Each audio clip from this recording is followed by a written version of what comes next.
All right, welcome back to the Fantasy Labs podcast. This is Bryan. It is, Thursday night, so we're going over the Friday slate for this week. I'm here with both Jay and Justin. Jay and I are going to go over the slate for Friday, but Justin wanted to hop on at the beginning here. He's about to go do projections and stuff for tomorrow, but he wanted to talk about, obviously, a big day for Fantasy Labs and the company in general, and obviously a big day for the NBA part of it because there's a big NBA guy who is now part of our company. So I'll kick it to Justin, let him talk about this exciting day for us.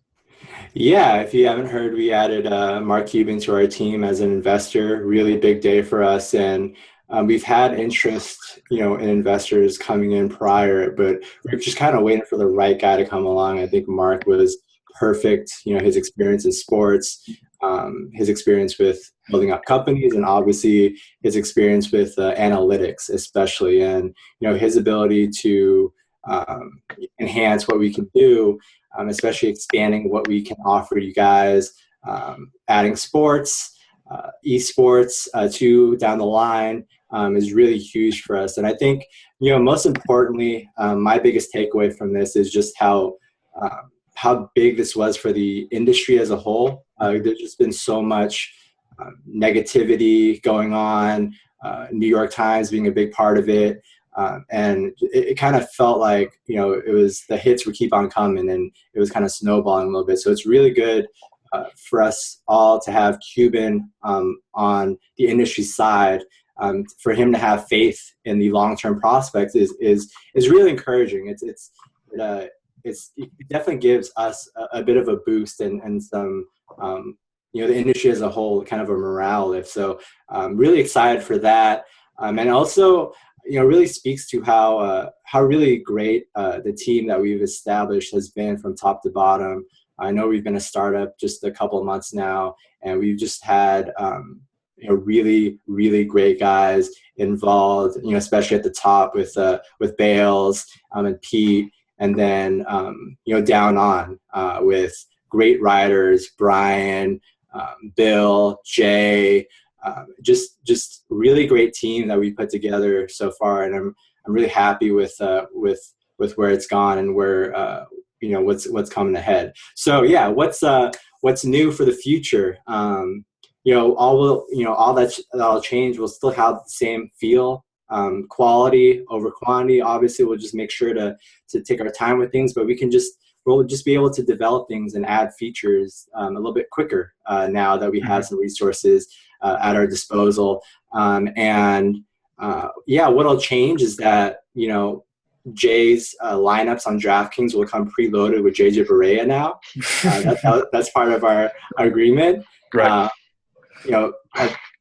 It's in the fine print, Jay. It's irrefutable. I'll take it. I'll still win.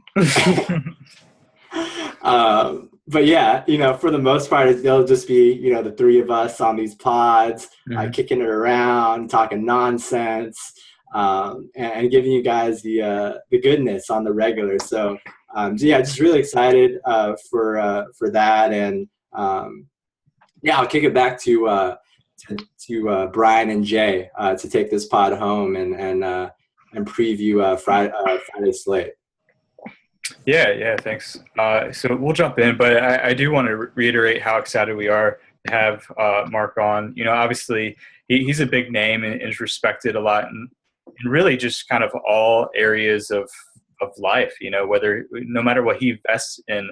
DFS has been kind of a punching bag lately and a joke line, whatever you want to call it. And obviously Mark's name and his savvy and everything kind of gives us a respect that, maybe we didn't have before. So that's really nice. And, we appreciate, the opportunity we have, but we promise that we're going to keep on being hungry and working our butts off and keep on providing the best content we can from now on, starting with tomorrow's slate. So Jay, will jump in if you're good.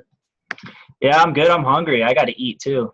Yeah, man. All right, well, let's do it. We got a pretty big slate tomorrow, being Friday, so we'll jump right in. First game is the only game at 7. It's Toronto at Washington, and I'll give you the line here. It's 202 is the total. Toronto's 1.5 point favorites.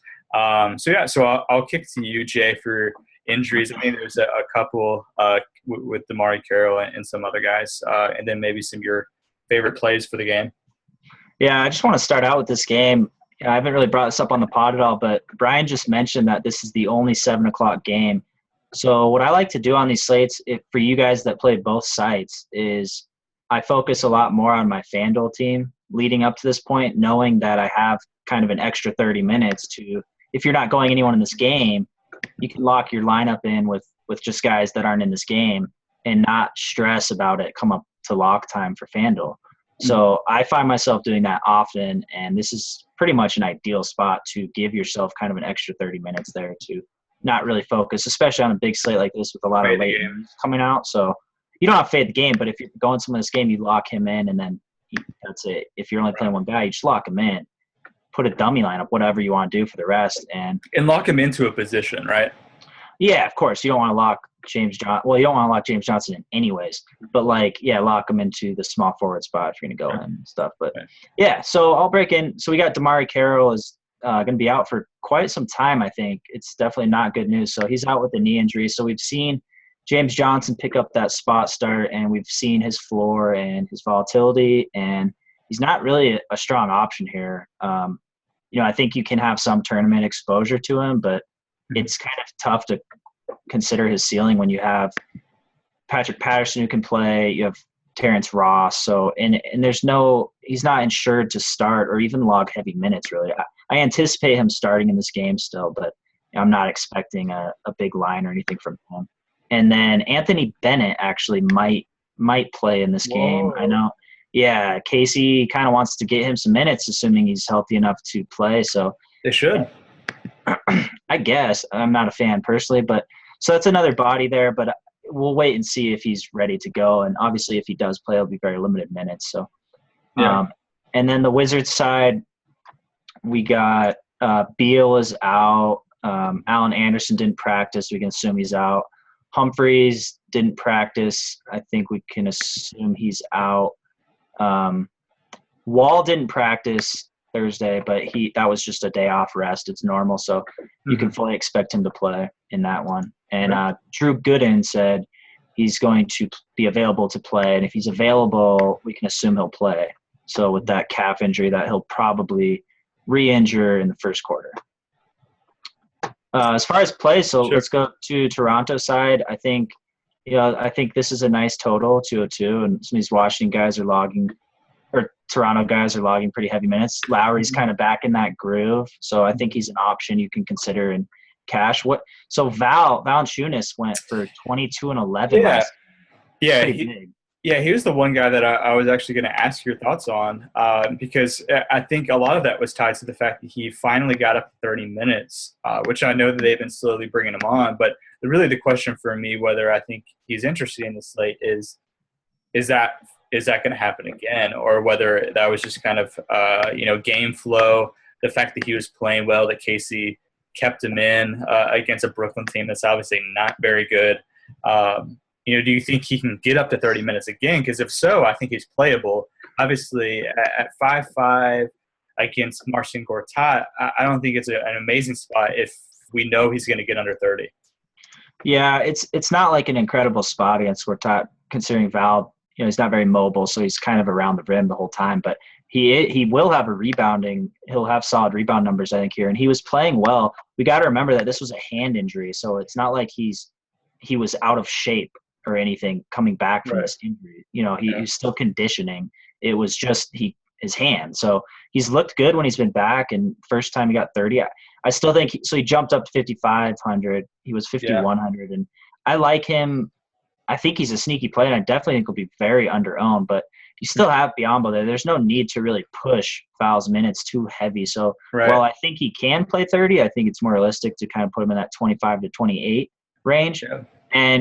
But he could still definitely pay that price off. He could still double here. So I think it's too risky to go in cash, but I like him as a tournament play. His price on FanDuel's even more. So he's not in like a great price range really, but I think he can definitely, be an option for tournaments for sure. Yeah. For me, I think he falls in the in that not enough ceiling. Yeah, not enough ceiling, but also just not enough safety with minutes, where it's just kind of like the no play zone, where it's just like it's not really good for either spot really. Yeah. I do think there's enough upside where you could warrant some tournament exposure. Because you're right, he could double. I mean, the guy is super efficient. He is. Yeah, the problem is just the fact that he just doesn't have high usage. Right. And so he always high usage. They'd be great. Yeah, he always does a lot of his damage like right off the bat too. Like Right. You'll see the first quarter and he'll be like, "Wow, Val's going for like 60 tonight," and then he'll end with like 22 or something. Yeah, I mean he's coached terribly. Casey's like the worst coach to handle Val in his early years. I agree, and he's broken 20. I don't think he's like a horrible cashing play. I just don't think it's the route you can want to go. Yeah, like he's broken like average or whatever. Yeah. So it's nothing you want to look at hard. I do really like the no play zone because there are a lot of players that actually fit in that are too risky and they don't have enough of a ceiling, and it just helps you kind of limit your options, especially on a huge slate of playable players. You could argue for like a lot of players, but when it really comes down to it, who are you actually going to have exposure to and who are you actually going to play in your cash lineups? And Val's a guy I think have very low ownership in tournaments and virtually none in cash games. Yeah, no, I hear you. Really, Lowry, like I think you think Lowry's cash worthy, just kind of not like you're targeting him probably. Right. Yeah. I'm fine with him in cash. Yeah. And DeRozan's tournament for me, yeah. And we've seen how well shooting guards specifically have done against the Wizards. So I definitely like his upside here. I do too. Yeah, he's been down lately, but you're right. The matchup is pretty good. And James Johnson, I mean, is still getting pretty good minutes. He got 26, but I mean, if he's only going to score 17 for DraftKings points in 26 minutes, even at his low salary, it's just his floor is nothing.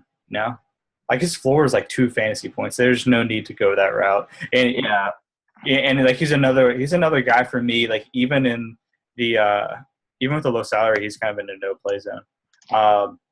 No, I agree completely. It's really, really tough to play him, and I don't think you want to play him in cash ever, really, with that floor. Yeah. And I mean, they just got guys that can play that position as well. So right. Yeah. So on the other side, I like Wallfine. I think that he is a good play. At 9.4, I'm definitely okay with paying.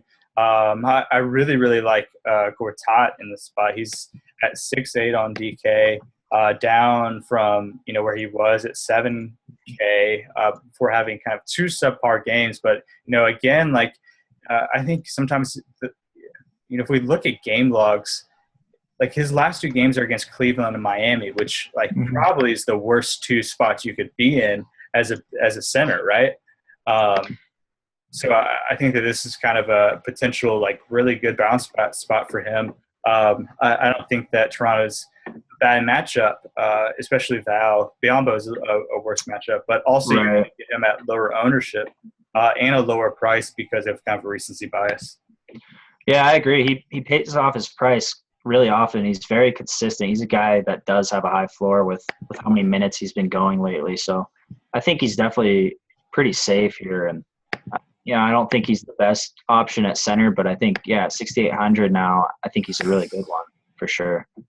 Yeah. And then another guy, I agree on Wall. I think Otto Porter, after what he had, who did he play? Yeah, he put up 30 when we talked about, I think last time, kind of him going against LeBron, how he didn't like playing guys against LeBron, but he still got 30 and he's still playing big minutes and he's at small forward. So I think on FanDuel, I still think he's definitely an option. With Damari Carroll out, I think you can make a pretty decent case here to go him. And I don't think he's a guy that like James Johnson will try to like lock down. I think Otto kind of accumulates points in other ways than just kind of like a primary scorer or anything, of course. So I think you can look at Porter there, and Dudley's not really a guy. I know he played 35 minutes last game, but he's not really a guy I want to go, especially considering Gooden said he's going to play. So yeah. Okay. Cool. Let's keep on moving. Next game is Orlando Brooklyn. Over under right now is 196.5, and Orlando is 3.5-point favorites. So I'll kick right back to you. Obviously, Elfrid Payton's injury kind of keeps on being the one that we want to focus on. Yeah, injuries in this game are definitely Elfrid Payton questionable with an ankle injury, and Jason Smith injured his ankle last game, I think in the first half or something, and he's questionable as well. So, yeah, definitely Elfrid is a pretty big part of the slate because we have Oladipo as a really nice play if Elfrid's out, especially going against the Nets here. So, obviously, if Elfrid's out, I think Depot's a guy you can still kind of target. He's price definitely jumped, but this is against Brooklyn. I don't think enough. Yeah, do you think he's like a 7,400 kind of guy right now with Elfrid out? Yeah. Maybe more like 7-ish, 7-1, but even still, I mean, it's a 6'6", and it's at shooting guards, which kind of murkies that up a little bit. Just the fact that positional scarcity. It's really hard to find like safety at shooting guard. Yeah, and I think he's obviously a much stronger play on FanDuel where you have to start two, and he's only 6K there. Yeah. Oh, that's easy. So like, yeah, he's had 36 and 31.5 in his two starts with Elfrid out. So at 6K, that's against the Nets. That's pretty easy. And our main concern with him really was we were surprised by his kind of lowered usage that we figured. Right. They'd kind of lean on him more. This is a guy who's historically had a pretty high usage. He's talented enough to warrant a high usage, but it hasn't really been there. And he's kind of been that guy who's starting off really slow. Right. Like first half, and you're like, he needs to shoot more. And he kind of comes on late and hits value, but it's like you just kind of look and you're like, what, do that the whole game or kind of be more aggressive. And I think the Magic are struggling in that regard. So he's definitely a play, though. And yeah, I don't know. What about anyone else? This is the Nets we're talking about. Right. I know. I love Vooch. I mean, we saw what Valanciunas did to Brooklyn last game. I mean, crushed them. Put up 42 in just barely 30 minutes. So I think Vooch is in a really good spot here at 7-1.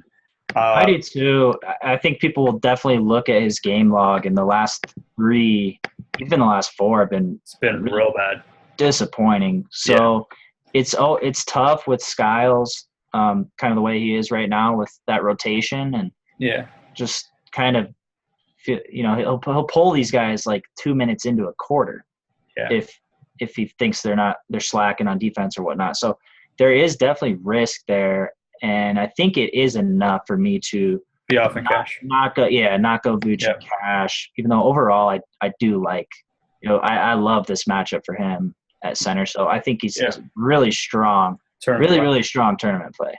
Yeah. I agree with that. Yeah, I love him tournaments. And then I guess the other – I mean, Fournier you could always look at tournaments if you want. He's like the hardest guy to predict in the world. But Tobias Harris is really weird because he's seeing minutes still. He's just not doing anything. And the unfortunate thing, like if he wasn't – like when I look at guys who are getting high minutes but struggling, I kind of look to see how they're struggling. And like we saw Paul George, like he was still getting peripheral stats. He was still getting rebounds and assists and steals, but he wasn't – he was just in a shooting slump, which like I'm confident that's going to revert. So like I'm okay with still rolling back him in tournaments because I know that eventually that's going to come back. But it's actually really concerning for me, and I'm willing to fade a guy like Tobias Harris who's not getting any peripheral stats right now. He's literally doing I was saying, his rebounds are a lot of his value. When like Tobias double-doubles, that's when you can win a tournament, is when Tobias gets that double-double at your small forward spot. And he has been rebounding lately. I think this is like a fine matchup. Obviously, it's plenty good enough. But the question is he going to get that upside that you need? So, I mean, he's never really been a cash game play, anyways. Especially on these big slates. You can make a case for him on a smaller slate, like a 4-game slate, or even 5, where small forwards thin. But this isn't a guy you want to target in cash at all. Yeah, agreed. And then Brooklyn, I think they're pretty easy to break down right now. It's kind of Brook and Thad in tournaments, and that's about it. I guess you could probably look Brook in cash if you are okay with that. No Bogdanovich? I mean, in tournaments a little bit. I mean, he's getting minutes. I just don't think that Yeah, you can't expect him to ever get 12 rebounds again. So Yeah, actually, he's kind of a no-play zone guy for me right now.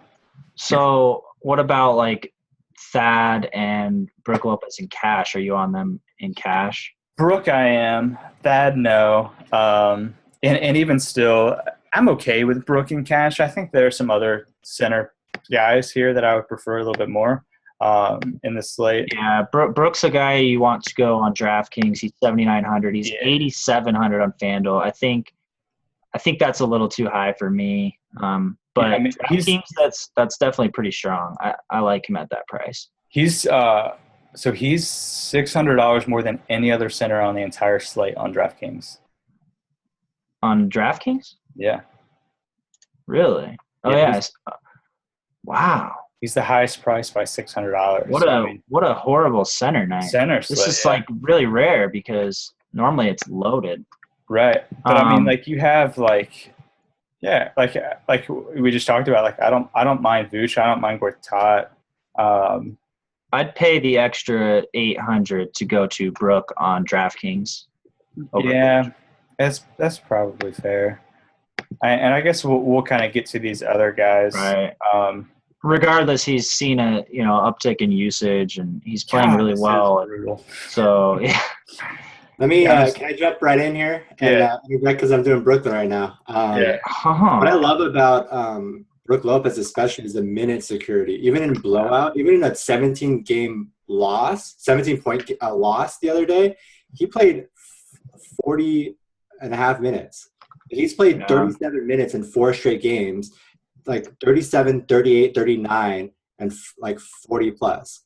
So like the minute security there is pretty attractive for sure. And obviously you get the uptick in usage too with Jarrett Jack out. So I like Lopez. Yeah. And on FanDuel, looking over all the centers, it's not great. Some guys who are decent have bad matchups. I mean, Marc Gasol is a guy playing Denver who I like, who's $1,200 cheaper. But I think he's struggled lately, though. Yeah, it appears that Brook is a guy that you kind of want to target at your center, even on both sites, but especially DraftKings. I think for sure this is with those heavy minutes, increased usage, and even matchup here, I think is fine. I'm okay with some of these other guys though. Like when you get to Gasol, Monroe, even Zaza, I'm fine with too. Zaza, that revenge factor game. True, and we'll get to him. Let's keep on rolling. Yeah. We'll get to all these games. Cleveland, Minnesota is the next game we'll talk about. Total here is 195. Cleveland's 10-point favorites here. So any news, Jay? I'm not seeing a ton here. Yeah, Mo Williams is still dealing with that thumb injury, and he actually flew to New York while the team flew to Minnesota to see a specialist. And I think he's planning on playing. He's kind of fallen out of the rotation, though, is the problem. Mm-hmm. So it's not too much of an impact, but I think he's expected to fly to Minnesota and be available to play in this one. And then no Minnesota news. So cool. Definitely good on the injury front. And then we start with Cleveland side, yeah. I think so. We saw LeBron go off last game, and I think that was really kind of overlooked by a lot of people. Yeah. In terms of his production in that one, so I like him a lot in this game too, and I love him as a tournament player right now. Just overall, we have Kyrie playing really well, and so I think people are just naturally going to kind of fall off LeBron a little bit, knowing that Kyrie's there, but LeBron has looked really, really good lately. Minnesota has no one to stop him, obviously. So, right. I think he definitely is one of the stronger plays overall, kind of with his high floor. And I think so. We saw Tristan Thompson he had not like a dud, I would say, but not kind of what we expected. His rebounds, the pod, we hyped his rebound average, and then he kind of what did he end with? Dud. He was at 3. 3, yeah. So it's like we're hyping this dude who's averaging like 3 and 36 minutes in his last, and this was the most minutes I think he's played all season. Yeah. He got 3 rebounds. So Yeah, he got the highest minute total on 3 rebounds. So I'm on the side. I'll take that. I'll look at the minutes way more than the rebounds. Right. Yeah, of course. And I'm willing to. He's 4,600 on FanDuel, so I'm definitely willing to go back to Tristan Thompson here. Yeah, for sure. On FanDuel. Yeah. The Wizards hit everything in that game, man. They hit 55% from the field, 58% from 3. So that's not going to happen. Yeah, that's crazy. And Minnesota's Minnesota. Yeah. So I think you can double down on Tristan here in cash on FanDuel, and I think that's fine. Yeah, agreed. Is Kyrie cash play? So Blatt said he'd like to keep Kyrie at 30 minutes, and it wasn't like a hard cap or anything, but he said it multiple times. We saw Kyrie go 34. Yeah. So I mean, if Justin, if you're there and you're doing the cash projections, how many minutes are we kind of expecting out of Kyrie? Yeah, let me see. What's the spread on this game? 10. So the thing is like even if you if you told me at 6'9" that Kyrie was getting 30 minutes, like I still think that's okay in cash. Yeah, it's fine for me. I would. He's been crushing lately. I'll probably have around like 31, 32. Yeah, probably like 30 point something, just because of the blowout factor. I think he'll play more than the 28.7 he saw against Toronto 2 games ago. But obviously, I don't think he's going to play 34. So kind of split the difference there, and you have him around like 31. And I still think that's enough to warrant cash game consideration, though the matchup isn't ideal, obviously, against Rubio, who's a good defender. But given the way he's been playing, I think he definitely warrants a look for sure. Yeah, I prefer him in tournaments, kind of even overall with Kyrie as a player who, compared to some other point guards, doesn't get as many assists, lacks steals, really, not like a strong rebounder by any means. So he's one of those point guards who, like, he's flashy and he's really good, of course. But are you talking about Steph or? That's a fair point. Justin's. I can't imagine. I'm just I really though. Kyrie's kind of that guy. It's he's a little scoring dependent, and he's playing really well. But I don't want to risk, especially on FanDuel at 7,800. I don't want to risk Kyrie not being as aggressive, kind of getting held a little bit more in check by Rubio, even though Kyrie will still break anyone's ankles. But it's something for me where I look at the last 2 games and that, I love to see him play that well, and it's great. And I like his upside, obviously, his huge upside. So he's usually more of a tournament player for me overall. What I will say, though, is that since Kyrie's been back, his usage has been consistently high. He's been above 20 field goal attempts for 36 in his last 5 games, all 5 games. So he's been consistently aggressive, and that kind of makes me lean towards Bryan's side. I don't think he's one of my top cash game plays by any means. I can certainly understand Jay's point with the conceptual downside here in this spot. But I do, given the way he's been playing, given what we've seen consistently when he's been on the floor these last 5 games, I'm definitely at least willing to give him a look if these salaries match up and I can get him in there. Yeah, only on DK. They'll match me on DK. I'll set the over/under at 32, and I'll take the under. Of minutes? No points. FanDuel points. FanDuel points. Okay. We don't have to dwell on that too much. That's just where I'm thinking with him. Okay. Minnesota side, I'll be quick. I'm fading them. It's Cleveland. They only scored 74 points against the Nuggets. That's ultimate disaster offense that you can possibly get. So it's tough. And Cleveland, we talked about many times on this pod. We really like their defense. Right. So a fade for you too. Not a good spot. In cash, absolutely. But you don't think there's any tournament value here? Very little. I mean, I guess you could talk you could always talk like a lot of guys into tournaments because I mean, like obviously, the guys have ceilings they could hit. Yeah, of course. I think that just all things considered with ownership percentages, kind of upside. They're at home at least. The chances of them hitting their ceilings here is pretty small for me. I agree. And they got Kevin Martin back in the rotation. Pekovic, we saw play 16 minutes last game. So there's not much here. It's hard to expect really like some of these guys to play huge minutes. I think the guy I would maybe look at in tournaments is Rubio. Rubio's the only guy. And that's kind of – it's tough to say because I don't like the rest of their offense. So it kind of makes you wonder how is Rubio going to score? Or get assists. You know, if Shump's on Wiggins or whatever, and you just – yeah, exactly. I mean, all of the scoring. That's what I meant. So it's tough, but he's the guy that I would go here. If you have to. Right. And, yeah, I would definitely limit exposure overall. Yep. Okay. Keep going. Dallas-Milwaukee's the next game. 201.5 total, and it's a pick 'em right now. So I think that I can speak for everyone on the pod in that we love all of the Mavericks. And they're all amazing plays. Right. I think you can go JJ Barea in your 10K heads ups.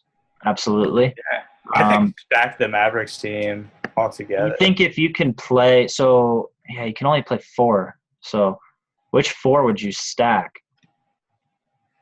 I would make multiple cash lineups. I'd go contrarian here, stack Justin Anderson, Dwight Powell, Evans. Dwight Powell's too chalky. Yeah, I play him in cash anyways. Yeah, I think Anderson. Charlie? Yeah, Charlie V off the bench. We've seen his upside before, so yeah, I think this is a night where you want to roll out multiple cash lineups across both sites and have all the Mavericks exposure because they're the best team. Let's be real here. The best owner. By far the best owner. Yeah. Like, seriously, though. Yeah. Yeah, so we'll get back into it for real. Any news on this game? We'll joke around now. No, Mavs, we just saw them rest their whole team, which I liked. And they won, yeah. They still won. So which says a lot about the Pelicans, unfortunately. Right. Yeah, they won with 4 starters resting. So we're expecting Darren, Wes, Parsons – or no, Parsons didn't rest. Dirk and Zaza to be back. So they should have their usual starting 5 now of those 5 I just mentioned. And thanks, Jay. With Parsons. I accidentally mentioned Parsons. So he applied both ways. Right. So, yeah, I like this. This is a close game, and they're rested. And, who are the guys you target? I think you look at, like, Zaza. Yeah, Zaza's the guy I kind of like the most. 6K, yeah, he's getting huge minutes. Yeah, I think he's a fairly easy pick if you want to go Brook. So, is he in is he in like cash game consideration if you're not going to pay for Brook Lopez kind of? Yeah, that's exactly what I meant. Yeah, if you want to pivot down from Brook, yeah, right. Okay. Cash, yeah. And I think either way, he's definitely a great tournament play. I think he's a strong cash game play. You can't I can't argue against it, especially against the Bucks. Yeah, this is a team that is not good defensively at all down low, and they miss a lot of shots. So yeah, I think Zaza is in great shape here for a really solid game and a really high floor. Yeah.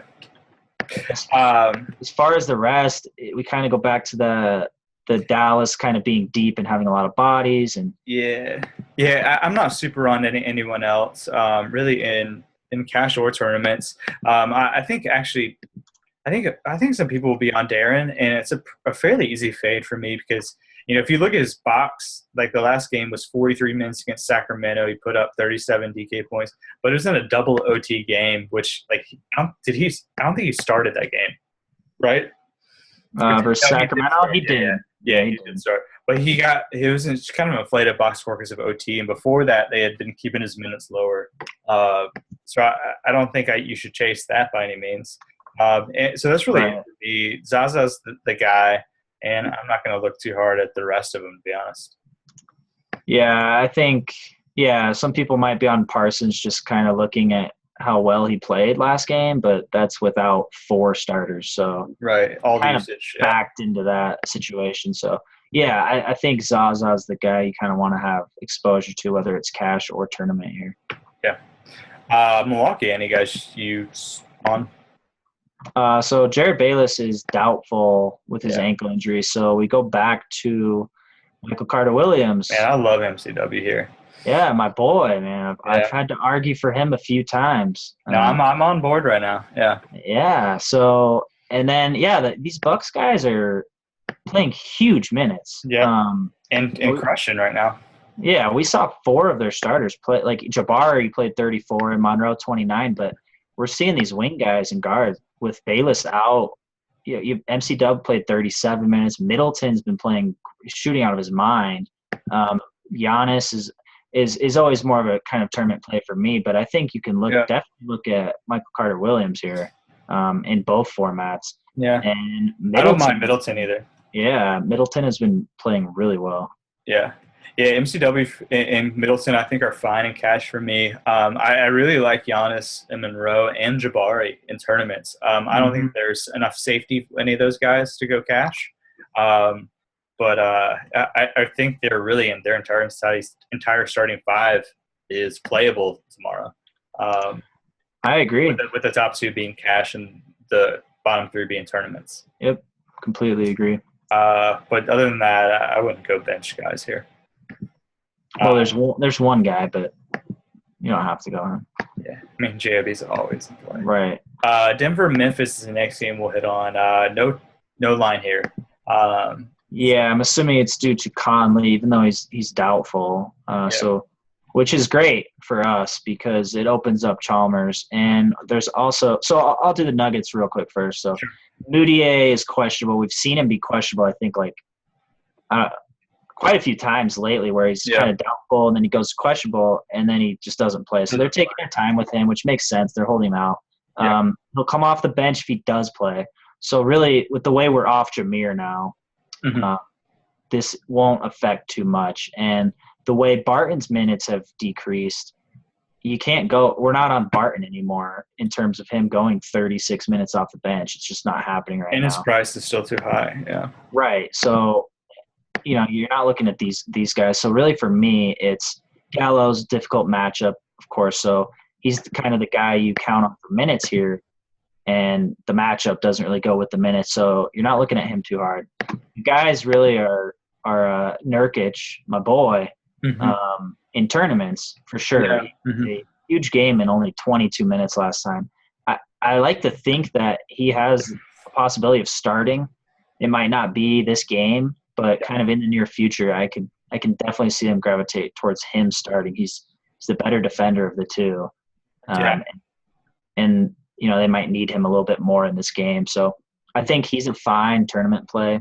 And I think you can – I like him more than Jokic for tournament, but I think you can still have some Jokic exposure. These are guys that are playing like a high production per minute basis right now that if either one of them kind of sees additional minutes, they can definitely hit value and exceed value here. So those are you looking at anyone on this team really in this? Nurkic is kind of about it for me. I'm not super on Jokic. I think he's fine, but he's just too close in price to Nurkic for me to justify kind of going that route. And I will mention they waived Kostas Papanikolaou, so he is gone out of the rotation, which is nice for some of these guys. You could see like Darrell Arthur playing a little bit more, but for Reed's minutes are so shaky as is that it doesn't really put anyone in play overall. They still have kind of a lot of bodies here, so it's not a good matchup really. Yeah. And I do not mind Barton in tournaments still. I get all the negatives, but I still am okay with the exposure because he has really high ceiling regardless. Yeah, that's fine. Yeah, if he gets the minutes. If he gets over 30 again, for sure. Yeah. Right. But that's about it. Him and Nurkic is probably it. And then moving on to you want to? Are you anything more about Denver? No, I'm good on Denver. Oh yeah. So Um, Memphis side, yeah, Gasol is interesting. He's only 6'8", which is crazy. yeah, yeah, I know that's a cheap price for Gasol. But real quick, I'll say so. Mike Conley's doubtful. They downgrade or put him at doubtful with his sore left Achilles. So we're expecting him to sit this one out. And then equally as important in my mind is Courtney Lee injured his hip last game, didn't return, and he is doubtful as well. So you look at the Grizzlies last game, and they had a really bold decision to not start a point guard. Um, like at all. Like, meh, just who needs a point guard?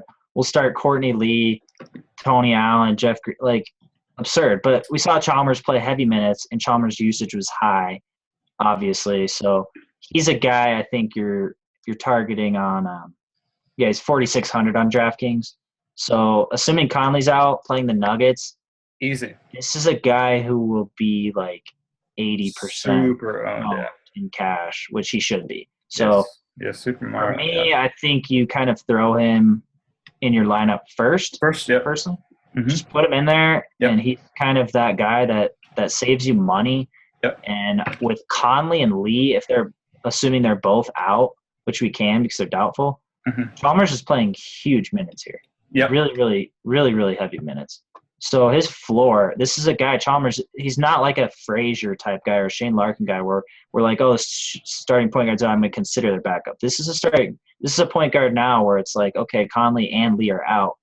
This is like a good play now. It's a legitimate, really good play, even at a higher price. So it's just a really easy play and one that, just kind of throw in your lineup here. Yeah, I mean, if you don't play him, I think you're at an extreme disadvantage, especially in cash games. I think there's some merit to fading him in tournaments just because of the reason that we talked about how his ownership's going to be crazy high. But yeah, I think if you don't go him in cash, you're in trouble, I think. Yeah, this is one of those tough guys who is going to be really highly owned, but it's really hard to fade him in tournaments just because he's highly owned. And I get that. You have to understand that a lot of these times where there are highly owned, especially point guards, you can get away with fading them. But I don't know if this is a guy you can necessarily get if he goes for 45. Yeah, it's against the Nuggets, so it's pretty tough. I think. I mean, I'm assuming you're playing tournaments tomorrow. Are you going to limit your exposure to? Not Chalmers? really, just because I would do that in a smaller slate, but in a bigger slate, there's so many opportunities for me to still have a unique lineup, right? That I don't have to fade him. If I think there's a strong chance he's going to crush his value, there's just the fact that I could get so many unique lineups because it's a double-digit slate.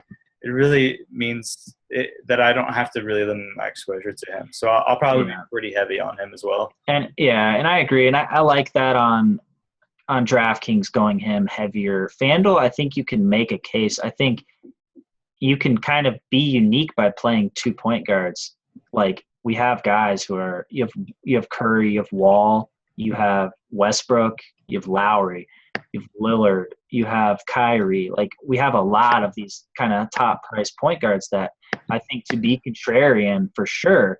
These guys might individually be decently owned, but the combo of like Westbrook and Wall, let's say, or something, Curry and Wall, will be very, very lowly owned. And if those two guys hit their ceilings and Chalmers has a mediocre game, which I think in this spot would be like 24, then that's when I think you can kind of hit your contrarian value. Yeah, agreed. And then really, I think the only other guys you're looking at here is, Gasol obviously at this cheap price is in a good spot here. He's been struggling lately, so I understand if you prefer to go either down to Zaza, or if you'd rather go up to Brook. And I think that's given his play lately, and I think that's fine. What about Zebo? Zebo's fine in tournaments. I'm okay with him. I like Zebo a lot in terms of he can definitely eat against this bench. Kind of here playing Denver and get a lot of rebounds there in even limited minutes that we've seen. So I think he's a fine tournament play. I do too. Yeah. Okay, let's keep on going. Indy, New Orleans here is the next game we'll talk about. And total is 206. Indiana is 2-point favorites. Kind of an interesting line here. I figured Indy would be a little bit higher. Yeah, this is a juicy game. It's making out to be. Yeah. Are there any injuries here? None Quincy? on the Pacers side. Yeah, Quincy, who's questionable with a knee injury, is it for the Pelicans. Okay. Yeah, so let's dive into it. So we'll start on the Indy side. Yeah, hit me with the juiciness. So, I think Paul George kind of has been playing a little bit better, and he's still doing a lot here. So I think he's definitely in play. I think he's 9,100 on DraftKings. So this is a really high total to where, I love him as a tournament play. Like you kind of talked about earlier, he's shooting poorly is really what it is with him. He's getting the peripherals still. He's still racking up points, but he's not going to shoot this poorly forever. And I think this is a game where you can kind of take advantage of the overall matchup and pace and ease and getting open shots against this defense that boosts his tournament value for sure. Yeah, I love Paul George. I'm fine with him in cash, but you might disagree with me there. But I really do love him in tournaments. And that's kind of it for me really on the Indy side. I like Monta in tournaments a lot. I think his price is fair, and I think this is a pretty good matchup here. So I like him in tournaments. I don't necessarily love him in cash, especially with Oladipo kind of in the same price range. And I think a better matchup and better minute safety and usage safety. So I like Oladipo a little bit more there. But I think it's tough, and that will obviously depend on Elfrid's status if he's out or in. Right. But yeah, I agree with you. I'd rather go Depot than Monte, assuming Elfrid's out. But this price is cheap. He's $6K on DK and $6,200 at FanDuel at shooting guard. I think against this defense too is really appealing here. So and he's played well. He's playing big minutes right now. So I think the upside is definitely there, and I like to think the floor is there too, especially in this matchup. It's just I think Oladipo's floor is a little higher, around the same price range. But I do think I think he's a fine play. I would just prefer him in tournaments. I probably agree with that overall. I think I like him in tournaments more, but with his price and matchup and the way he's fine. Still look at him in pretty hard in cash. Yeah, no, that's fine. And like GK, or really, I guess both. If you're having to get two shooting guards on FanDuel, but I don't mind going to in DraftKings in this instance. Usually don't like that, but it's fine with the value. George Hill, speaking of big minutes, getting a ton of big minutes. Not a guy, just kind of the way that his stats break down that I trust in cash, but I do think he has like 40 fantasy point potential, which obviously puts him, especially in this matchup, in tournament range for me. Yeah, has he hit 40? I think he has on DK. You're right. Yeah, you're right. He's playing huge minutes right now, and I mean, what's his price on draft? He's 5,600 on FanDuel.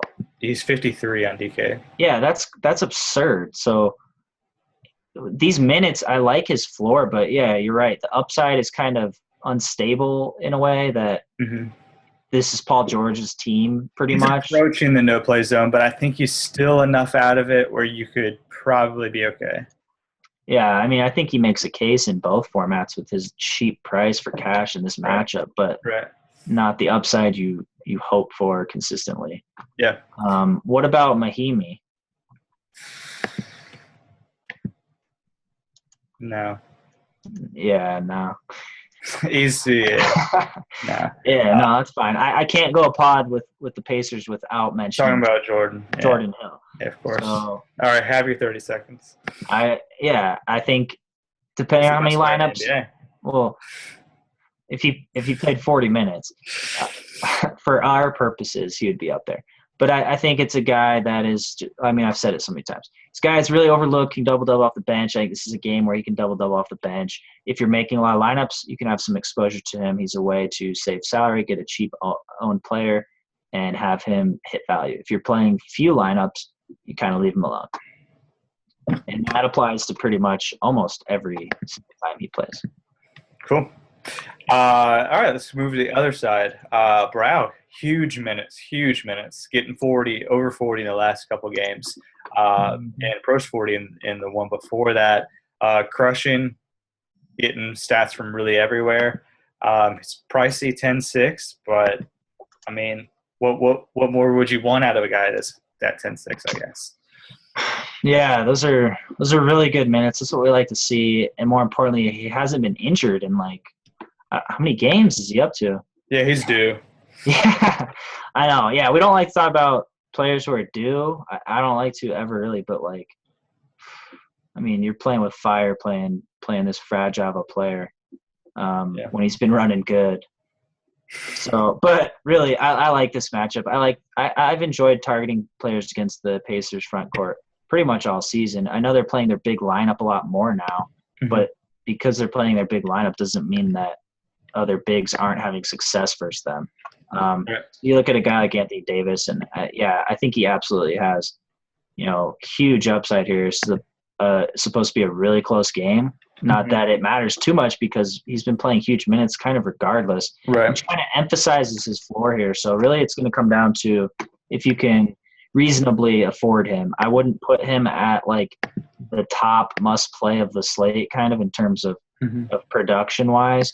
But I think he's certainly a strong play in both formats, and it will come down to kind of your roster construction. I wouldn't really break the bank trying to fit him in. I'd probably lean him more on FanDuel where it's a little bit softer overall cap. And, you got Chalmers already, right? So you kind of have that built in almost to your lineup in terms of saving money. Right. No, agreed. Yeah, for sure. So you definitely afford him. Yeah, and then really the only other guy I'm looking at here, even though the line's pretty good, is Tyreek. I'm not super interested in Rhino or Drew or Gordon or, however far you want to go down. It's kind of Tyreek and Brow for me.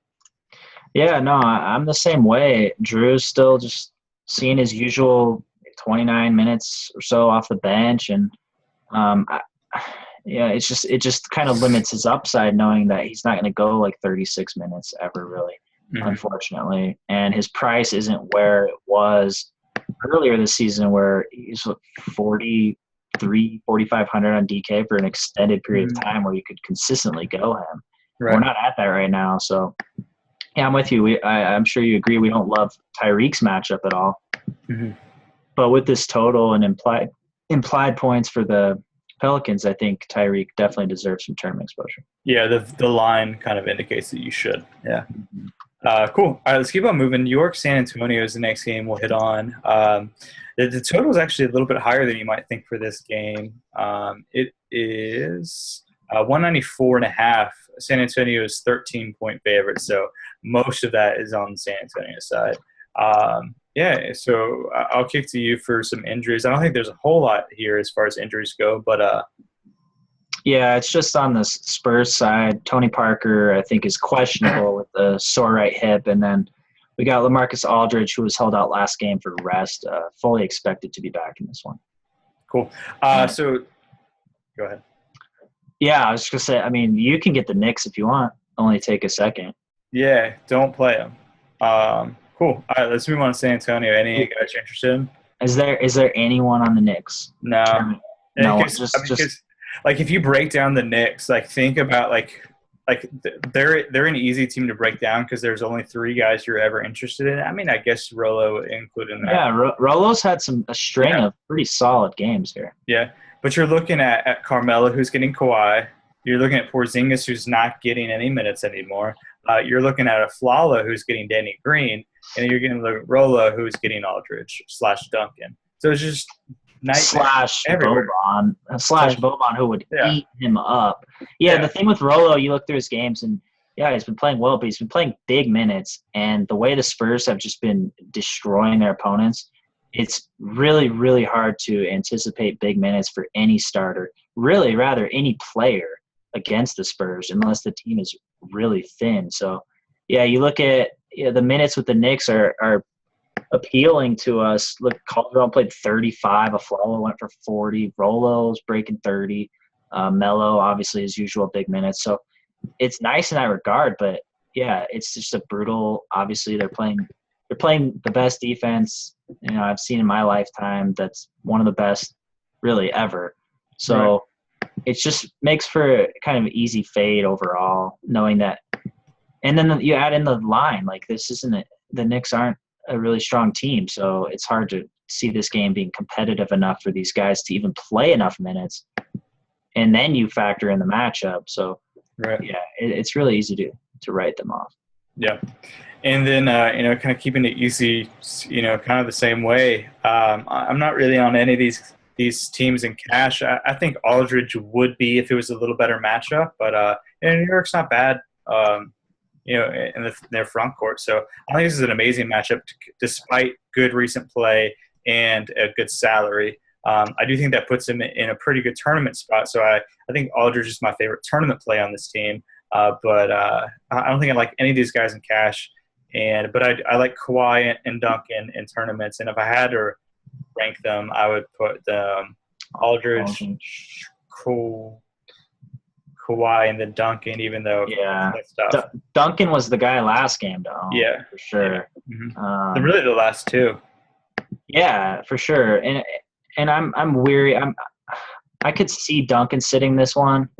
Just kind of being the odd man left out last game in a way. You'd expect Duncan to be the one kind of resting if Pop's going to rest. So yeah. But Aldridge got the rest last game. Right. Yeah. And David West came in and crushed. So yeah, I do think there's value if one of them sits out. Yeah.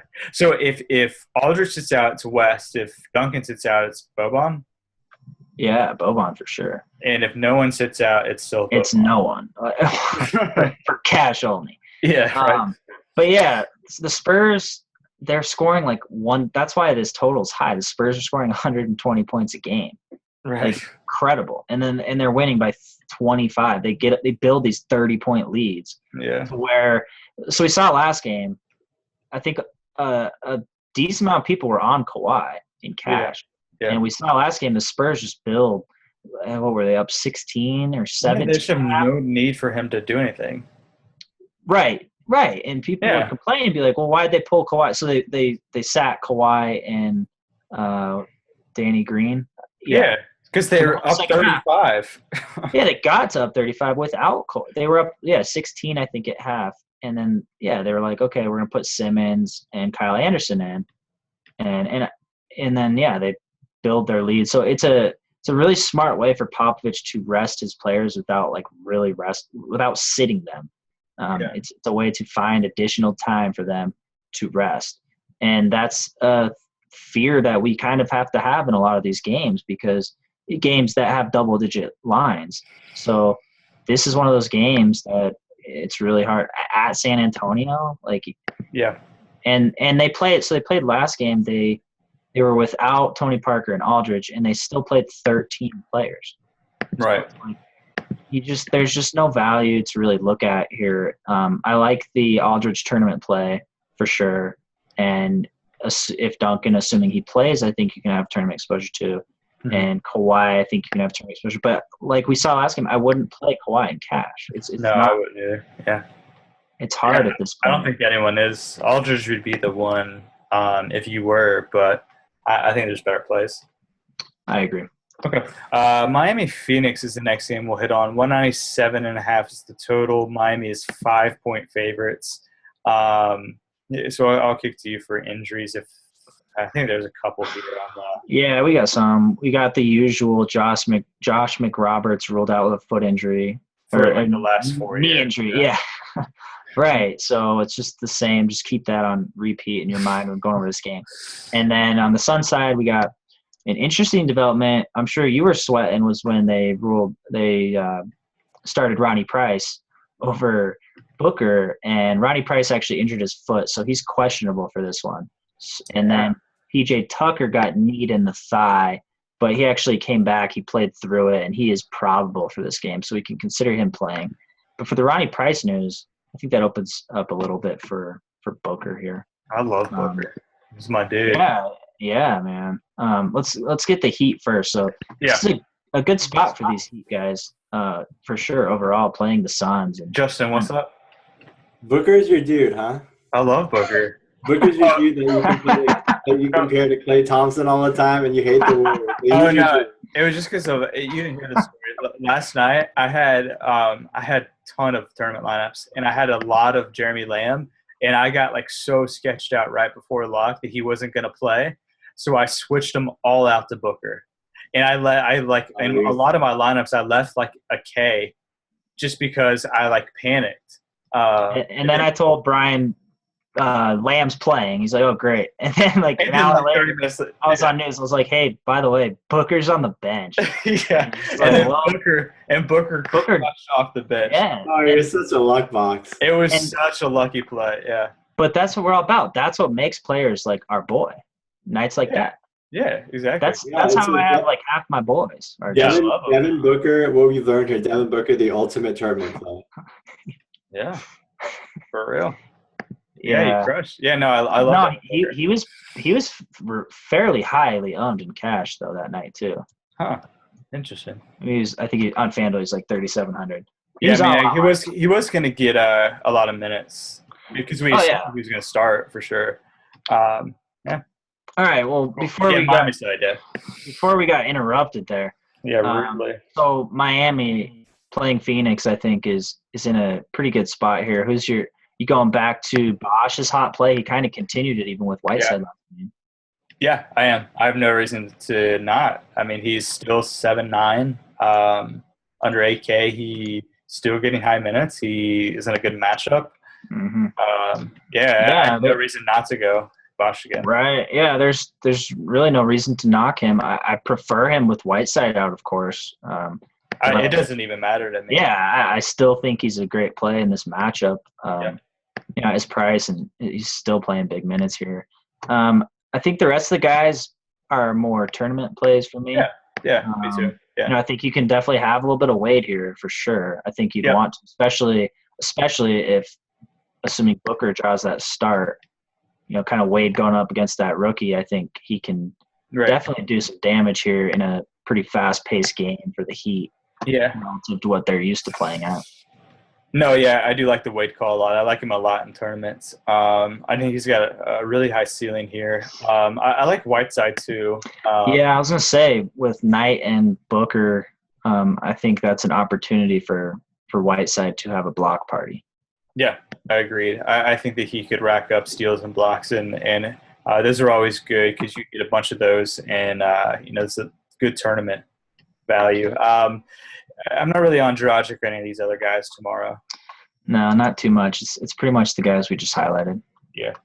On the other side, I mean, it's I don't think you want to go anyone in cash. Yeah, Miami's a good defense. They play as slow as anyone in the league. So yeah, I'm not letting anyone here. Not even your boy if Price is out. I mean, of course. But honestly, he's the only one I'm even on in tournaments. The rest, I think he's definitely, if Price is out, I think he's a sneaky tournament play, even in this matchup. He's a guy who kind of is aggressive when he plays, and they're fine giving him the green light here. So I think he can put up a line that will pay his price off, but not one where you can really consider him too much in cash, even though I think some people probably will. Assuming he starts with Price out. Yeah, tournaments is fine, but that's it. I'm not really confident in Knight's floor or ceiling tomorrow. So, and he's really the only other guy that I was really interested in anyway. The minutes are just kind of too up and down with the rest of these guys. Right, and T.J. Warren saw heavy minutes last game, but I don't think this is a game you really want to risk it. And with P.J. Tucker, who was hobbled last game, is assumedly fine for this game, then that kind of diminishes Warren's upside as well. Yeah, I just don't think this is a great. This is not a great matchup for Warren. Like going against Dang and then having Whiteside in the middle with Bosch. Like, it's that's brutal. not a good spot for Warren. Who kind of like Warren's only value is the fact that I watched him a lot. He went to he played college basketball here at State. So NC State, the Wolfpack. So I'm very aware of Warren's game. He's a slasher and guy who relies on getting into the lane and getting to the bucket, which is not a good recipe against Bosch and Whiteside. Yeah, I'll say we're talking about boys. Warren was my boy in college. I played him all the time, and he was amazing. Yeah, he always came through. That's a guy with a high floor in college. Yeah, no, he was great in college. Yeah, and has been okay. He's been a great tournament play at times. This season in the NBA. Oh yeah. Not a great spot here. He's flashed huge upside. Yeah. Okay, let's keep on going. 2 more games. Golden State Portland's the next game we'll talk about. 213.5 is the total. Golden State's 9.5 point favorites. So I'll kick to you for injuries. Obviously, Steph's the big one. Yeah, we got a few. So Curry is probably got upgraded to probable, and I think when they were asking Walton interviewing him or something and asked about Curry like shouted across the gym and said he wants to play. Walton was like, okay, you're playing. So we can expect him to play in this one. Mm-hmm. I know you came out with some news to me and Justin about worrisome injury with Curry and that this might linger a little bit and why are they playing him? And it's a really fair point. So I think you can kind of take that information and say, okay, how many minutes is he really going to go? Yeah. In a 9.5 point spread. Yeah. Like, I think that, like, he has enough, like, cred or power in that organization to throw around. I mean, obviously he's the MVP and champion, you know? So, like, he can kind of do what he wants. So I think that's enough to, like, get him on the bench and playing. But the question is like, after that, what happens? And I don't think they would play him that much. So I think that as long as he's at his price, which is over 10K, one of the highest guys at the slate, I don't think you can really use him in cash right now. No, I'm with you. And this is a matchup that's obviously great. So I certainly think Curry can still put up a value that's, good in tournaments. Right. Even at 28 minutes, like we've seen him do. So yeah. And there is still the upside you have to consider of him playing more than 28 minutes. It's just because we don't think he's 100% healthy, and he probably is. I mean, I'm sure he isn't, but he can still play like 32 to 34 minutes. It's not like that's ruled out. And I think tournament-wise, you look at him, and if this game stays within 10 the whole game, then Curry can definitely have a huge line in this matchup where he should really just crush. Yeah, for sure. And then kind of going down the rest of these guys, Dre's is pricey. He's at 10K, but in a really good matchup here. And I do think that if you kind of are off Steph, it does make sense to be a little more on Dre. Yeah, I mean, the thing with Dre right now is minutes in some of these blowouts. We saw him only go 28 minutes, which was surprising last game because even in blowouts, Dre is kind of that guy. But he'd been playing really heavy minutes, so that was kind of to be expected in a blowout versus the Lakers. And he wasn't playing that well. Like, he had a bunch of, like... I won't go there, but... Yeah. I don't think he was playing. So, like, it's not like some of these games they'll keep him in just because he's like has huge stacked games and they'll want to spotlight. But like that wasn't the case. So they just were like, all right, we'll pull you. Right, and this matchup is really, really good for all these Warriors that are in play. So I think you definitely want tournament exposure to Dre, and I think you definitely want exposure to Clay as well, with the way he's kind of been shooting. He's been at 45, 44 or higher in the last 4 games. So I think he'll be still decently high owned in cash on FanDuel. Yeah, I agree. Cash. Yeah. Just kind of looking at his game log, and he's clearly taking 23 shots a game. So with Curry not 100%, I think Clay is kind of that guy. You have Draymond facilitating and doing everything he does, and then you have Clay just really just kind of jacking up shots, and he's obviously going to hit a lot of them because he's a great shooter. So Yeah, he's taking over 10 threes a game. yeah, and then so I think FanDuel, like where you start two shooting guards, I think he's fine option there. Yeah. We've discussed his kind of upside and reliance on points in the past. But you look at his threes taking over 10 a game, I think that adds pretty big value on DK, right? With the 3-point bonus. So yeah, I think overall you definitely want to have exposure to Curry, Clay, and Dre in different formats. Yeah, the problem with him in cash on DK is you only got to get one in Oladipo. I like if Elfrid Payton doesn't play, I don't think the difference between Oladipo and Clay is the difference in their price.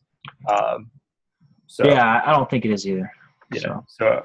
But I think Clay's fine. Like if you evaluate him independently of Oladipo, or even Monte, I think that he's fine. But if you add that factor in, I think that he becomes maybe a little more tournament only, considering what you build with your lineup with those other guys in. Right. And real quick, Barbosa has been ruled out, and McAdoo is doubtful with a toe injury, and I believe Azili is doubtful with a toe injury as well. He was active, I think, last game and didn't play. Cool. I'm really not interested in any other Golden State guys. They're just not getting minutes, which is fine. I mean, they shouldn't get minutes, especially in this game. But it's not really helpful for us. Kind of those big three that they're healthy and playing. Yeah. Okay, moving on. I don't think there's any cash game guys, especially against Golden State. But I love me some Dame here, actually, in tournaments. Yeah, I like that as well, especially with 84. His price dropped like 4, down from 9. Yeah, and the Blazers are at home, and it's a really high. It's a 214.5 total. With the Warriors aren't favored by double digits for a lot of these high totals they are. So I think you look at that, huge minutes too, and you can definitely find some value here. And with Curry kind of not 100%, I think that's going to be really hard for Curry to kind of keep up with Dame, especially where, I doubt Curry will be on him for a decent amount. But then they got McCollum too to kind of deal with. So assuming that's why, I questioned that. I questioned that they would move Clay on Dame because I think they would keep McCollum. McCollum helps out Dame a little bit in that regard. I love Dame in this spot in tournament wise. Yeah, I think it's a great tournament play, and I think you can have some McCollum tournament exposure as well. So those are kind of the two guys. Especially if you think Clay might move over. Right. Exactly. And the risk here, obviously, with McCollum is if Terry Stotts doesn't look over the inactive sheet. He doesn't circle his name, and signs his name at the bottom of the sheet with his second best player marked inactive in a game that they obviously need to win every game. So this is the NBA. This is amazing. Right. I think someone should get canned. Probably the equipment guy or whoever initially circled it. But I like to blame Stotts. You like to blame him for anything anyway. Yeah, here's a guy who waits for the last 3 minutes to decide on his starting power forward between Chris Kaman and Noah Vonleh. And then he's not looking over CJ McCollum on his lineup sheet. That's what you get. He's got harder decisions to make, Jay. That's what you get for waiting last minute with your lineup stuff and saying that it's not important for anyone. So lesson learned for Terry Stotts. It also the best part was that it happened in the Clippers game. Who the Clippers were not going to let that go. Doc would find any edge, as petty as it may be. Well, and that's the thing. I talked to Just about that and wondered how many coaches would have even let him play. But the thing is, I think they could have let him play. But then if the Clippers lost, the Clippers could go to the league and be like, hey, you can't do that. And it would have been reversed and gone in the Clippers' favor because it's against the rules to allow a player to play.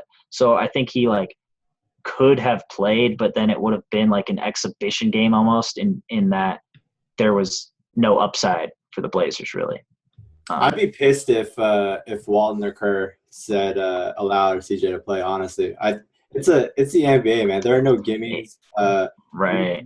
This isn't the Sixers or one of the bottom feeders. They still have players on this team. Mm-hmm. They still have Dame and CJ. Put them in any game. So I don't blame Doc at all. I think the hate, the vitriol towards him is really. I agree.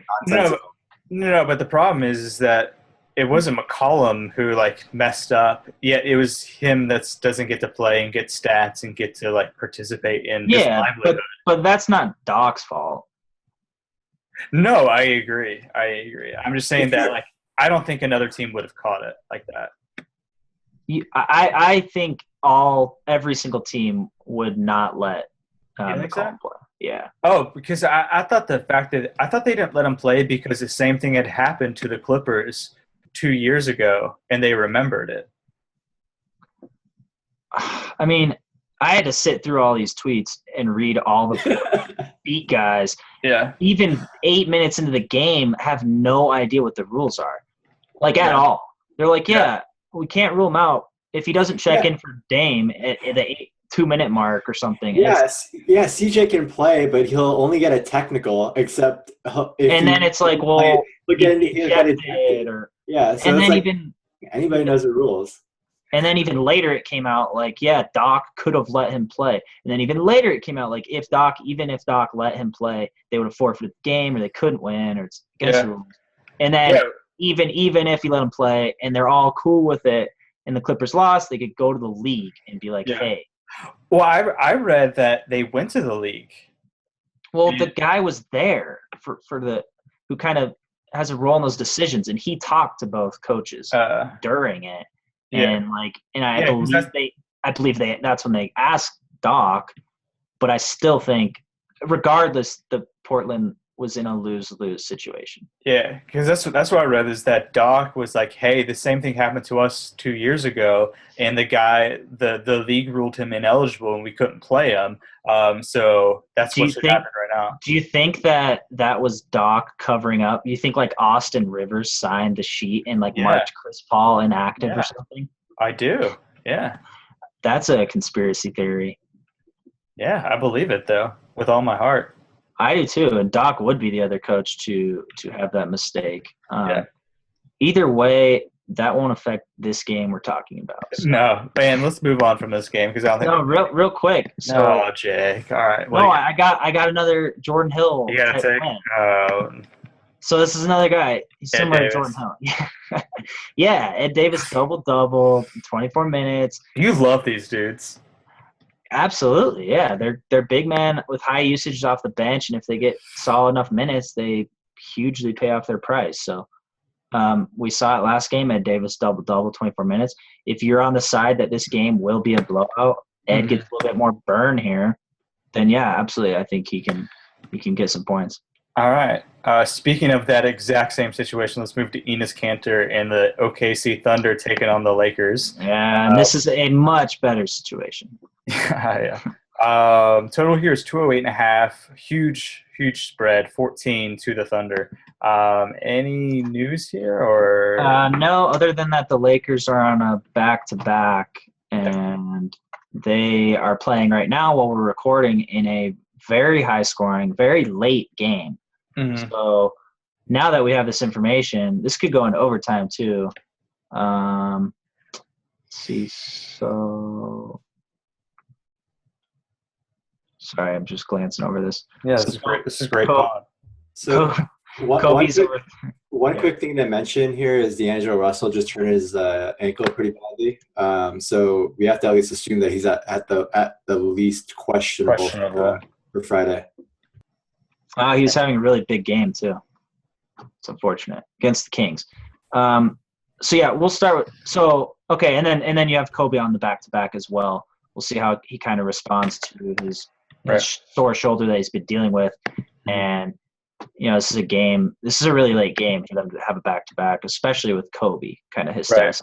So questionable for D'Angelo. It's something to look at obviously tomorrow. And Kobe could definitely sit on the back-to-back at home, which I don't know. At this point, do you feel like Kobe is more – would he more sit? Because obviously we know Byron's not going to do anything. It's up to Kobe if he plays or not. Right. I think he'd play. Do you think he sits at a higher chance at home, knowing he has more home games, or on the road where these are most of them, a lot of them, where it will just be his last game ever there and kind of give the fans a show, whatever Kobe wants to do?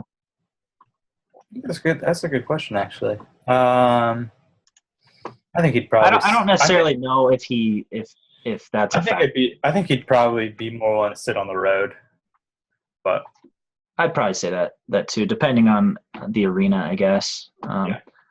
All right, well, let's start with the Thunder. So Durant he's looking kind of healthy. His last game where he crushed pretty hard. So that does 17 rebounds. Yeah, that does one big thing. It kind of does for us is puts Russ out of cash game consideration at his price. Yeah. Pretty easily. We've seen these two teams play two absolute nail biters this season.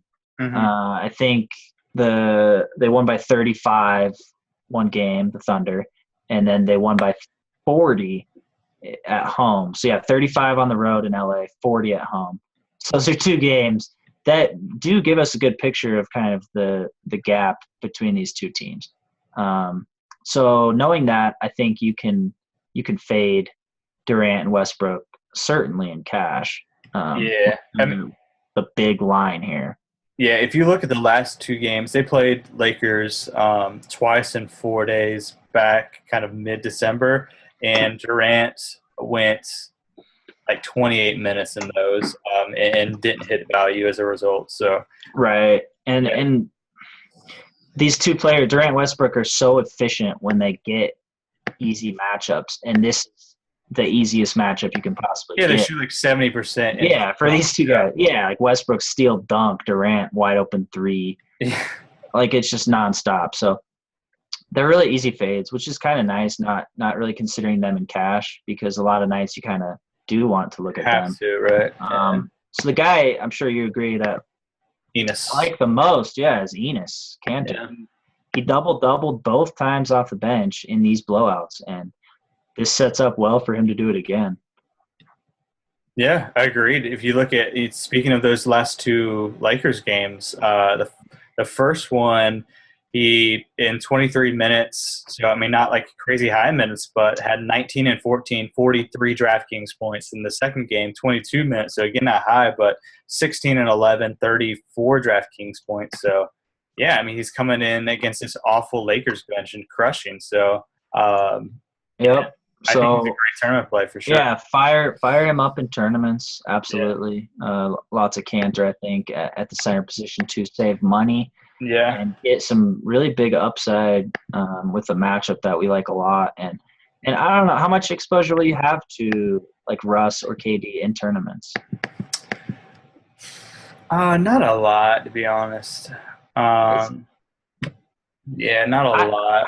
I kind of like the situation, knowing all these things, that the last two games have been massive blowouts. KD and Westbrook haven't hit their value. Mm-hmm. And I think we're all looking at the same information, right? So this is something that a lot of people are taking into account, which means a lot of people are going to fade Westbrook. Are people going to take that into account? No. That the last two games were like 37.5 point average blowouts? I think so, yeah. And that this line's 13.5. Yeah. I think people might just say that it's Russ and KD against the Lakers. Yeah, I think either way their exposure will be low overall compared to the value that they offer. So I think playing one or the other kind of mix them in some of your teams, I think is definitely fun. Fair. Yeah. I'll have enough where like it doesn't kill me if they go off, but I probably won't have like more than the field. Yeah, and that's fair. I just think that they definitely warrant exposure here, one or the other. And then I think Kanter is definitely a strong tournament play. Yeah, agreed. And then the last team that we'll talk about. Sorry to end on a bad note, but not really exciting here. Yeah. No. So with the D'Angelo news, depending on the severity of the injury, if he's out, that will kind of open up a little bit more of a lock with kind of Clarkson running the point. And I actually kind of like Clarkson overall as a tournament play here. So yeah, I think that's fine too. Anyone else kind of on this team? Yeah, I mean, if Russell was out, I don't mind a little Lou. Yeah. I think you can go some Lou. Yeah, in tournaments, but that's it. I mean, like, people are always on Larry Nance for some reason. I mean, I get it. He's been playing. I think a guy I like is Julius Randle as well off the bench, especially if D'Angelo does miss. That will open up the second unit, kind of a lot more shots for Randle, and especially assuming that Cantor will be down low. I'd probably say Russell's closer to doubtful for this game. He tried to come back in after that ankle sprain and then had to give an intentional foul to come back out, then limp to the locker room with Gary Vitti. So I'd assume that he's probably closer to doubtful, and then I like the Lou Williams call there. Thanks for the live update. I got it. Because the thing is, like, we do these pods, right? And then, like an injury always happens during the pods. They're, out of date for the information. So. No, it's great. I like the fact that you don't sleep. We should have a 24/7 pod is what we should. We should start when the game starts. So, 7 Eastern, and go until 7 Eastern. We have, 12 hours of Zombie Bryan. Yeah, that would be incredible. How can we milk this a little longer? How much time's left in that Lakers game? Is it overtime? Yeah. There's 21 seconds left. It's tied? I can't make it. It's a 1-point game. Can you make it? Come on, Brian. I can't make it, guys. Yeah, Brian, this is intense, man. What if Lou Williams rolls an ankle too? Then we have to break that down. You like Marcelo Huertas? No, still don't. Huertas with a lower usage rate than Justice Winslow. That's impossible. You can't have lower. Literally impossible. Dude, did you see the Vine where he had a wide open layup and passed out of it? I didn't. No. I'll just send it to you guys. He had a wide open fast break layup, just super wide open. All you do is just lay it up, and he passed out of it to try to get the assist. He's less of an offensive threat than Ben Wallace, I think, realistically. Yeah. And Draymond, too. That's what'll keep you up. What just happened in the game? Turnover. Lou Williams played Olay defense just then, and Rondo scored to take the lead. Is there any time left or no? I think there's a realistic possibility Lou Williams just gets benched the entire game tomorrow because it's Byron Scott. So right now we're having a pod about a game that will be over by the time people listen to it, and we're live breaking it down. We're live sweating this game. Come on. We have some sweats here. Let's look in the industry here. There's got to be some live sweat we could pull up. Don't you have teams going tonight, Brian? Yeah, I haven't looked at them yet. There you go. This is perfect. I'm not gonna look at them on the pod. A live I have pod. to do that in my privacy. Take down a tournament. Are they that bad, Brian? I literally haven't looked at them since 7. I played them with FanDuel tonight, so I didn't have to look at them. Well, I'm gonna see who's winning the All-Star. So this is the most amazing pod experience we've ever had. I'm just doing this so Brian has to stay up. And I am too. We got Dollery in 2nd and 4th. Not enough. So usual night. Okay. Unless, pretty much. All right, guys. Thanks for listening. Thanks for watching to the pod. Good luck Friday. Thanks for all the support and kind words about the exciting news today with Mark. We really appreciate all the kind words you've said and the support, and obviously, we'll continue to do our best to provide you the best content and everything. So that's it from me. You guys have any last words? I'm waiting for my last words to be Lou Williams game-tying three-pointer sent to overtime. Okay, Justin, do you have any last words? We got to send Brian to bed here. I'll echo what he said. Really great day for us. Jay's giving me the keep it going. It's the opposite of the speech wrap it up sign over there. But yeah, I'll just echo what Bryan said. Big day for everybody. So appreciate the support, and we'll keep it going. Keep the momentum moving. Cool. All right, we're out. Sorry, Jay. We're not staying. No, it's all good. I'm watching, and you'll probably forget to hit the end record button anyway. That's true. That's true. All right. See y'all. They missed.